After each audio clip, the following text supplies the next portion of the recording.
In this demo, we're going to look at transverse waves. So I have this hose here that's tied down on the other side.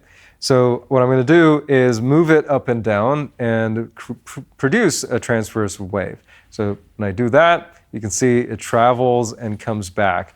So the motion I produce, right, is up and down, right? So the wave moves in some ways up and down, but it travels along the horizontal direction. So that's the important part of a transverse wave, where the up and down motion is part of the wave, but the actual wave travels in the horizontal direction. So you can see it travels, it comes back, you can reflect.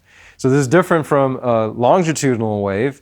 That's what makes a transverse wave, is that the motion is up and down, but the wave travels in the horizontal direction or perpendicular to the motion of the wave. So this is a demo of transverse waves.